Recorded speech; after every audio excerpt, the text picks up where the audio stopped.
అందరికీ నమస్కారం. నేను మీ అప్పలరాజు.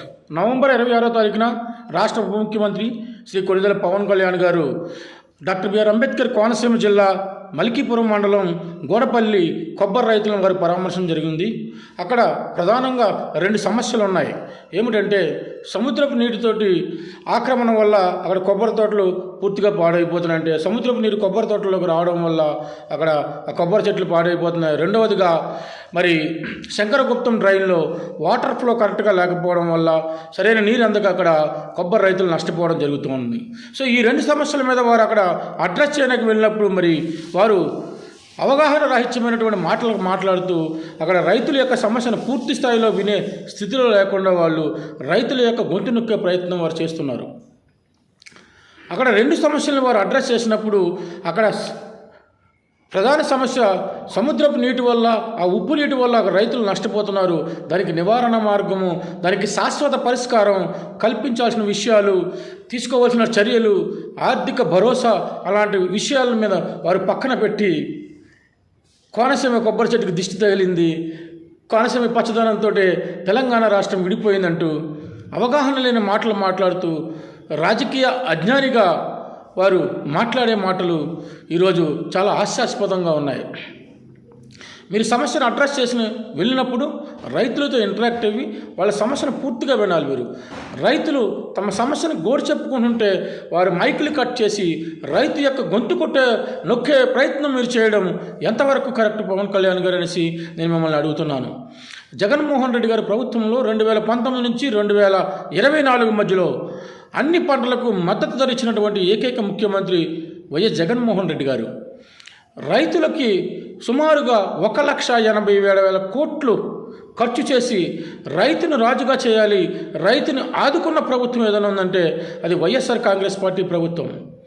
రైతు కోసము రైతు భరోసా కేంద్రాలు కల్పించి రైతులకి అనేక పంటలకి కూడా మద్దతు ధర ఇచ్చి రైతుకి అండగా నిలిచి రైతే రాజుగా భావించేటటువంటి ప్రభుత్వం వైఎస్ఆర్ కాంగ్రెస్ పార్టీ ప్రభుత్వం అనేసి నేను మీకు గుర్తు చేస్తున్నాను. మీరు సమస్యను అడ్రస్ చేసుకుని వెళ్ళినప్పుడు రైతులకు భరోసా కల్పించడంలో మీరు పూర్తిగా విఫలమయ్యారు. దానికి తోడు నా దగ్గర డబ్బులు లేవు, నేను ముఖ్యమంత్రి గారికి విషయం చెప్తానంటూ మీ అసమర్థతను మీరే బయట పెట్టుకుని ప్రజల ముందు చులకన అవుతున్నారు. మీరు మాట్లాడే మాటలు కూడా మరి అర్థం పర్థం లేని మాటలు మాట్లాడుతూ మరి పక్కవారు మిమ్మల్ని ఒక పొలిటికల్ జోకర్ లాగా భావించే విధంగా మీరు మీ మాట తీరు ఉందనేసి నేను మీకు తెలియజేస్తున్నాను. ఏం మాట్లాడారండి? మన చిత్తూరు వెళ్ళినప్పుడేమో గాయం వల్ల రక్తం తగిలితే ఎర్రచందనం మొదలైంది, ఈరోజు ఏమో కొబ్బరి చెట్లకి దిష్టి తగిలి కొబ్బరి చెట్లు పోయింది అనేసి ఒక అవగాహన లేని అర్థం పర్థం లేని మాటలతోటి మీరు మాట్లాడడం అది కరెక్ట్ కాదు. ఒక బాధ్యతాయుతమైనటువంటి ఉప ముఖ్యమంత్రి మరియు పోస్టులో ఉన్నటువంటి మీరు సమస్యను అడ్రస్ చేసుకుని వెళ్ళినప్పుడు ఆ సమస్య మీద పరిజ్ఞానం పెంచుకుని దాని శాశ్వత పరిష్కారం ప్రజలకు అందించడంలో మీరు ఆ రకంగా జ్ఞానాన్ని పెంపొందించుకోవాలి. కానీ మీరు కొబ్బరి చెట్టుకి దిష్టి తగిలిందంటూ మీరు మాట్లాడడం ఏమాత్రం కరెక్ట్ కాదు సార్. దిష్టి అనేది జనరల్గా ఒక మూఢనమ్మకం లాంటిది. మరి ఇలాంటి మూఢనమ్మకాన్ని మీరు 2 లక్షల పుస్తకాలు చదివినటువంటి వారు మీరు మరి ఈ అజ్ఞానాన్ని మీరు ఏ రకంగా మీరు ప్రజలకు తెలియజేస్తున్నారు? 2 లక్షల పుస్తకాల్లో కూడా మరి కోనసీమ కొబ్బరి చెట్లకి దిష్టి తగిలిపోతున్నాయనేసి ఏమైనా రాసిపెట్టి ఉందా? లేదంటే ఎర్రచందనం గాయాల వల్ల రక్తాల వల్ల మొదలైందనేసి ఎక్కడైనా రాసిపెట్టి ఉందా? ఏ శాస్త్ర అజ్ఞానాన్ని మీరు శాస్త్ర విజ్ఞానంగా మాట్లాడుతున్నారు? సో దయచేసి ఇలాంటి మాటలు, కలబొల్లి మాటలు లేదా హేళనకరమైన మాటలు మీరు మానుకోవాలి. సమస్యను అడ్రస్ చేసినప్పుడు సమస్య మీద మీరు మాట్లాడాలనేసి నేను మీకు తెలియజేస్తున్నాను. అయ్యా పవన్ కళ్యాణ్ గారు, మీరు ఆంధ్రప్రదేశ్ రాష్ట్రంలో ఉప ముఖ్యమంత్రి వర్యులు, మీ పార్టీ అధికారంలో ఉంది ఆంధ్రప్రదేశ్లో, కానీ మీరు ఉండేది ఎక్కడండి? తెలంగాణ రాష్ట్రంలో. మరి అప్పుడు మీరు ఈ ఆంధ్రప్రదేశ్లో ఉంటూ నిత్యం మీరు తెలంగాణకి ప్రయాణాలు చేస్తూ ఉన్నారు. మరి మీ కుటుంబం అంతా కూడా, మీ ఆస్తులు, మీ బంధువర్గం అంతా కూడా హైదరాబాద్లో ఉంది. మరి మీకు ఎప్పుడూ దిష్టి తగలలేదా సార్?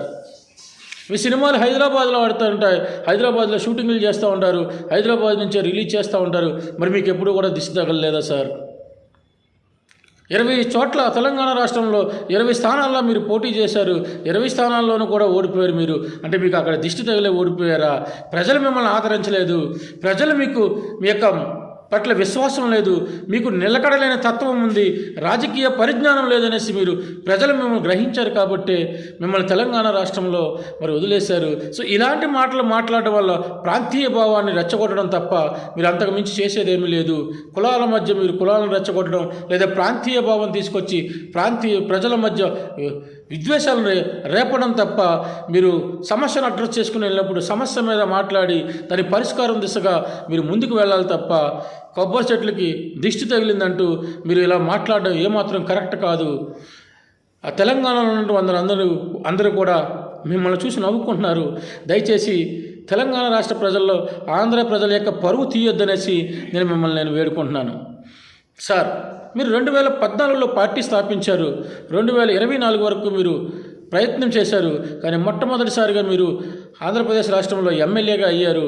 పిఠాపురం నియోజకవర్గం నుంచి ఎమ్మెల్యేగా అయ్యారు. మీ జీవితకాలం మొత్తంలో మొదటిసారి ఎమ్మెల్యేగా అయ్యారు. దయచేసి మీరు రాష్ట్రం పట్ల, రాష్ట్రంలో ఉన్న వనరుల పట్ల, రాష్ట్రంలో ఉన్నటువంటి రైతాంగాల పట్ల అవగాహన పెంచుకోండి. ఏ రకంగా రైతులకు మేలు చేస్తే బాగుంటుంది, ఏ రకంగా రైతులను ఆదుకుంటే బాగుంటుందో దయచేసి మీరు అవగాహన పెంచుకోండి. లేదంటే మీరు సమస్యను అడ్రస్ చేసుకుని వెళ్ళినప్పుడు కానీ, లేదంటే మిమ్మల్ని ఎవరైనా పంపించి అక్కడికి వెళ్ళమన్నప్పుడు కానీ దాని మీద పూర్తిగా స్టడీ చేసి దాని యొక్క పరిష్కార దిశగా మీరు ఆలోచన విధానం ఉండాలి. కానీ మీరు మళ్ళీ 40 రోజులు టైం ఇవ్వండి, లేదా 100 రోజులు టైం ఇవ్వండి, నేను చెక్ చేసి లేదా కమిటీ వేసి నేను చెప్తాను మీకు, నా దగ్గర ప్రస్తుతం డబ్బులు లేవు, నేను ముఖ్యమంత్రి గారితో చెప్తాను అనేసి మీరు మాట్లాడే మాటలు మీ యొక్క అసమర్థతని, మీ యొక్క అజ్ఞానాన్ని మీకు తెలియజేస్తుంది. దయచేసి రాజకీయ పరిజ్ఞానం పెంపొందించుకుని మీరు మాట్లాడాలి. మరి మీ యొక్క పరిజ్ఞానంతో ముందుకు వెళ్ళాలి. ప్రజలకి సమస్యలను అడ్రస్ చేసే విధంగా మీరు ముందుకెళ్ళాలి తప్ప రైతాంగాన్ని అనగదొక్కుతున్నటువంటి కూటమి ప్రభుత్వంలో, రైతాంగానికి ఎలాంటి మేలు జరగలేనటువంటి ఈ కూటమి ప్రభుత్వంలో రైతులను ఆదుకునే విధంగా మీరు అడుగులు వేయాలి తప్ప రైతుల యొక్క గొంతు నొక్కే విధంగా మీరు అడుగులు వేయొద్దనేసి నేను మీకు తెలియజేస్తున్నాను. కొంచెము చూసి మాట్లాడండి సార్. మీరు ఎక్కడికి వెళ్ళినా నోటికి ఏది వస్తుందో అది మాట్లాడకండి సార్. మీరు ఒక ఎమ్మెల్యే స్థాయిలో ఉన్నారు, అది మాత్రం మీరు మర్చిపోవద్దు. ఈ రాష్ట్రానికి మంత్రి, ఆంధ్రప్రదేశ్ రాష్ట్రానికి ఉప ముఖ్యమంత్రి, ఒక బాధ్యతాయుతమైనటువంటి రాష్ట్ర ప్రధాన పదవిలో ఉన్నారు. మరి పూర్తి స్థాయి అధికారాలు మీ చేతిలో ఉన్నాయి. అలాంటిదన్నీ పక్కన పెడేసి మీరు కొబ్బరి చెట్లకి దిష్టి తగిలింది, గాయంలో రక్తం వల్ల ఎర్రచందనం మాట్లాడిందంటూ కాలయాపన మాటలు మాట్లాడి మీ స్థాయిని మీరు తగ్గించుకోవద్దు, ఎమ్మెల్యే స్థాయిని మీరు తగ్గించవద్దు. మా జగన్మోహన్ రెడ్డి గారు ఎప్పుడో అన్నారు, మళ్ళీ ఏమన్నా అంటే మళ్ళీ ఇదో పెద్ద ప్రాబ్లం. మా జగన్మోహన్ రెడ్డి గారు మాజీ ముఖ్యమంత్రి వాళ్ళు ఏనాడు అన్నారు, ఆయన ఎమ్మెల్యేకి తక్కువ, కార్పొరేటర్కి ఎక్కువ అనేసి. ఆ మాటలు దయచేసి మీరు నిజం చేయొద్దు. మీరు మీ రాజకీయ పరిజ్ఞానాన్ని పెంచుకుని సమస్యను అడ్రస్ చేసుకుని వెళ్ళినప్పుడు హుందాతనం మీరు మెయింటైన్ చేసి ఆ ప్రజల పరిష్కారానికి, రైతులకి మంచి చేసే విధంగా ఆలోచన చేయాలి తప్ప రైతులు గొంతు నొక్కేసే విధంగా, రైతులు పొట్టకొట్టే విధంగా, రైతులను ఆదుకోకుండా వాళ్ళని గాలికి వదిలేసే విధంగా మీరు ఉండొద్దనేసి నేను మీకు తెలియజేస్తున్నాను సార్.